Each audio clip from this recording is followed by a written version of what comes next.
just a gigolo, and everywhere I go, people know the part I'm playing.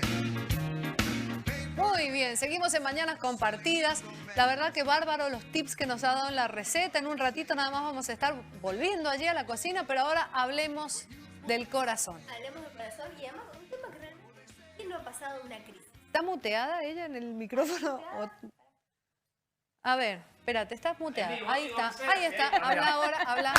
Magia. Sí, ahí está. Ahí estamos.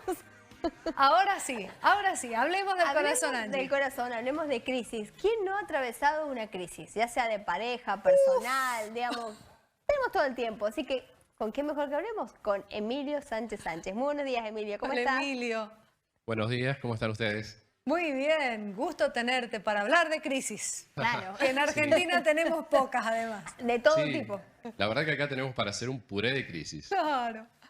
Pero bueno, es parte de, yo digo siempre, las crisis, los seres humanos le prestamos muy poca atención, solamente nos damos cuenta de las crisis cuando las tenemos que vivir, las tenemos que atravesar. Y la realidad es que las crisis en el ser humano, el ser humano está atravesado por las crisis durante toda su vida. Por decir, una de las primeras crisis que vivimos es la del nacimiento. Es salir de un vientre materno donde sentimos una contención, una protección muy fuerte, a la vida, a un mundo en el cual no estábamos preparados, y eso ya le supone a un ser humano una gran crisis. Después pasamos, si queremos hacer como un pequeño recuento, vamos a hablar por ahí de las más importantes, la crisis del octavo mes. Las que han sido o son madres se darán cuenta de que en el octavo mes está parte de la angustia del bebé cada vez que lo dejan en la cuna, en un lugar, llanto desconsolado.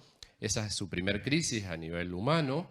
Y después, bueno, ya pasamos a la crisis de la adolescencia, que es esta metamorfosis general del cuerpo, de los sentimientos, de la forma de hablar, la forma de pensar, donde por ahí nosotros no le prestamos mucha atención y en realidad el adolescente sufre mucho de esta crisis. Se va adaptando a la fuerza, quizás se puede decir, más si no tiene un plan de contención familiar. Y después pasamos en la realidad de la crisis de los 30, donde ya dejo de ser un adolescente para empezar a vivir una vida adulta con más responsabilidades. Y después la famosa crisis de los 40, que es una crisis tan hablada, o quizás la crisis de la que más se habla, porque es la crisis de la mediana edad. Esta crisis donde en realidad el ser humano inconscientemente, no es que se ponga a pensar, tampoco está en los 40 años, se puede dar desde los 37 a los 42, 43 años sucede, donde interiormente surge esta necesidad de hacer un balance, de mirar nuestro pasado, de mirar nuestro presente, nuestro futuro y empezar a elegir qué quiero para esta nueva etapa de mi vida, donde hay muchas personas que en esta crisis solamente se estancan y la viven desde la angustia, de la depresión, de los sueños rotos, de lo que no pudieron, de lo que no les salió. Y hay otros que eligen, a través de la plasticidad, decir, me quiero renovar, quiero ser una persona diferente y veo que hay un montón de cosas que no me sirven. Emilio, tengo una consulta. En cuanto a la crisis de los 40, ¿vos crees que les afecta más a las mujeres o a los varones? Porque yo tengo desde lo que he visto que para mí a los varones les afecta más la crisis de los 50. Mira, He en visto más realidad, cambios, digamos. Viste que a los 50, conozco muchos como que, renuevan parejas, se hacen más los jóvenes, vienen toda esa historia, que no le pasa tanto a las mujeres, y por ahí quizás las mujeres a los 40 es una etapa distinta en la que uno, no es lo mismo decir 30 y pico que ya a partir de 40. Y 40 y pico, ni te digo. Ah, bueno, nos quedamos con 40 nomás. 40 y pico. mira, la realidad es que el cerebro humano es exactamente igual el del hombre que el de la mujer. Lo que varía es la forma de usarlo en el hombre y en la mujer. Pero el cerebro es exactamente igual, tiene las mismas funciones. Y este tema de la crisis de los 40 que vos decías, hay algunas teorías que se toma más la crisis de los 40 y 50 como lo mismo, porque a veces como que están tan cercanas que se mezclan. Yo he leído muchos autores que les gusta diferenciarla porque la crisis de los 50 es la crisis donde ya te das cuenta que vas hacia el lugar más de las canas, de las arrugas y apuntando sin quererlo a empezar un camino más, no solo de adultez, sino para ir más de vejez. Pero No es necesario. podemos tomarla entre los 40 y los 50 como que es más o menos lo mismo también. Y se da en las dos personas igual, en la mujer y el hombre. La diferencia es que a nivel social y a nivel humano y a nivel machismo y a nivel de todo, el hombre la expresa menos. tiende a expresarla menos porque expresar emociones dolorosas, expresar tristezas por sueños rotos o por cosas que no le gustan, le genera sentirse por ahí a veces hasta menos hombre. En cambio, la mujer tiende a expresar un poco más los sentimientos, pero la contraparte que tiene es que se queda a veces más estancada por los mandatos familiares, mandatos sociales, mandatos religiosos de estoy mal, quizás, a ver, vamos a dar el ejemplo de una relación, estoy mal en esta relación, quiero cambiar, pero bueno, no puedo romper una familia, no puedo esto, no puedo aquello, y se queda estancada en los cambios que tiene que hacer para poder ser una persona plena y feliz. Pero la realidad es que los dos la viven en el mismo tiempo, unos la expresan más, otros la expresan menos. El tema es que la crisis, siempre, toda crisis es dolorosa, es un shock emocional, nos lleva a sumirnos a veces en unas tristezas bastante profundas, bastante difíciles. Y hay personas que eligen quedarse en ese lugar de no poder, de sentir que es lo que tienen, que ya fue, miran el camino recorrido y dicen, bueno, esto es lo que tengo, y se quedan estancadas ahí en ese lugar. Después, algunas caen hasta en depresión.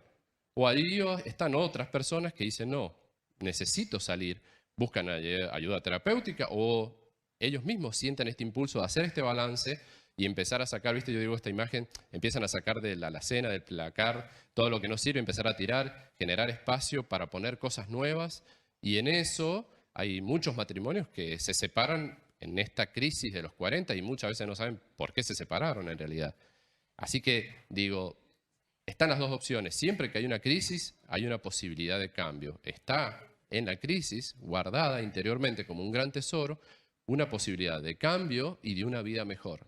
Emilio, a esas crisis naturales, biológicas que podemos tener los seres humanos o circunstanciales por las situaciones que nos toquen vivir, que vos lo has descrito muy bien, se le agrega, no te voy a decir la pandemia, porque en realidad, como recién decía la arquitecta Rosa de Cara, que nos estaba contando de algunos diseños y demás, por ejemplo, las habitaciones de los chicos, se enfocaba a ella, ya no es que la pandemia los tenga encerrados, sino que es un modo de vida que los chicos ahora adoptan con otras características. Estas otras características de una vida moderna más encerrada y menos social, ¿contribuyen a esas crisis o no? Mira, la pandemia lo que vino a hacer es no trajo, en realidad la pandemia no trajo cosas, por decirlo emocionalmente nuevas, más allá del miedo a la muerte. Claro.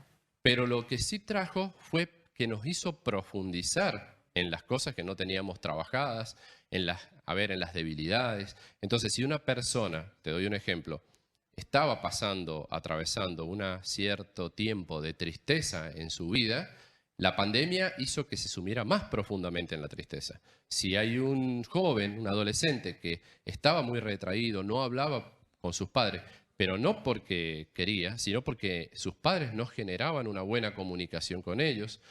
Yo siempre les digo a muchos padres, me dicen, porque conmigo no habla nada, y con vos viene y habla todo. Y yo le dije, bueno, ¿dónde estuviste estos otros 18 o 20 años con tu hijo que no pudiste hablar o que no generaste una comunicación? Entonces, cuando no hubo esa comunicación, se recrudece mucho más en el momento de la pandemia, y si tengo un hijo que se recluía antes en la habitación, en la pandemia se recluye 10 veces más. Claro. Pero guarda que esto he notado, justo ayer estaba hablando con una paciente de que una mujer de 45 años, también muy recluida en su habitación, también muy encerradas en sus emociones, en la negatividad, en lo que no se puede, porque esta pandemia sí lo que hizo fue reforzar nuestras debilidades, nuestros padecimientos, la parte negativa de nuestro ser.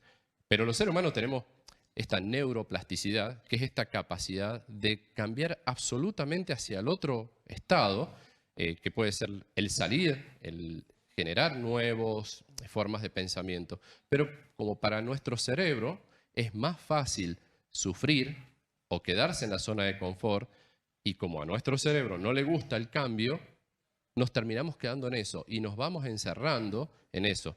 Yo siempre les hago una pregunta cuando doy una charla, un taller, es, si yo en la mañana arranqué la mañana triste o angustiado y no hago nada para salir de ese lugar, no cambio mi actitud, a la noche, ¿cómo voy a estar? Peor. Peor. Sí, obvio. Peor. 10 veces más angustiado. Sí, Y sí. si me acuesto angustiado y no hago nada para cambiarlo, ¿Cómo me voy a levantar mañana? Peor, y entramos en un bucle donde no es raro que nos terminemos encerrando en una habitación, no solo los jóvenes, sino también nosotros, que no expresemos, que no hablemos y que nos vayamos encerrando en nuestras oscuridades, en nuestras tinieblas, en lo que no puedo, y eso nos va a llevar a lugares solamente de oscuridad. Emilio, ¿y cuál sería el tip si te das cuenta que estás atravesando eso? ¿Con qué podés cambiarlo? ¿Con qué cambias el chip, digamos, para al día siguiente estar diferente?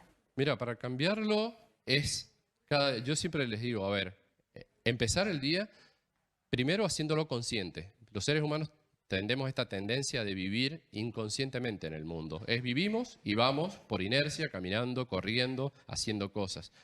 Y eso funciona, pero no quiere decir que funcione bien. Porque cuando estoy bien, buenísimo, pero cuando estoy mal, me va a sumergir en la tristeza, en el dolor y demás. Claro. Entonces, el primer tip es, cuando me levanto en la mañana, me estoy peinando, me estoy arreglando, me miro al espejo, percibirme y decir, a ver, ¿cómo me siento hoy? Preguntarme, ¿cómo me siento? ¿Cómo estoy hoy? Y digo, estoy triste, bueno, por algo que me pasó ayer, porque tuve un sueño malo, tuve una semana mala. Sí, me siento triste, me percibo triste, pero ¿qué elijo? Tengo la posibilidad ahí de elegir. ¿Qué elijo? ¿Moverme por el mundo triste y hacer cosas tristes, encerrarme en la habitación? ¿O elijo ser feliz y ser pleno? Y ahí es donde tendré que ver qué cosas a mí me hacen feliz y pleno. Y para algunos será ir al gimnasio, para otros salir a correr, para otros escuchar música, otros comer un chocolate, otros ver una peli. Pero salir del lugar donde me estoy enfermando. Nadie se sana en el mismo lugar donde se enfermó. Mari, nosotros tomaríamos un vinito dulce y bailamos, ¿te parece? Claro, yo quiero ir a un baile, pero no me están dejando. Queremos ir a bailar. ¿Entendés, Emilio? No me dejan expresar, por eso la tristeza. Y ni siquiera fiesta clandestina se puede hacer, así que Claro, Nada. sí. van a tener que seguir aguantando. Sí, te Esperemos juro. que ojalá que dentro de un par de meses podamos tenerlo. Bueno, como siempre, un placer tenerte en Mañanas Compartidas. Gracias. Bueno, un placer estar con ustedes y bueno, ya saben, para las personas que quieran hacer una consulta o proponer algún tema, que me busquen en las redes como Emilio Sánchez Sánchez y ahí se conectan conmigo y bueno, y vemos qué sale para la semana que viene. Buenísimo. Genial, Gracias, gracias. Emilio. Un abrazo grande.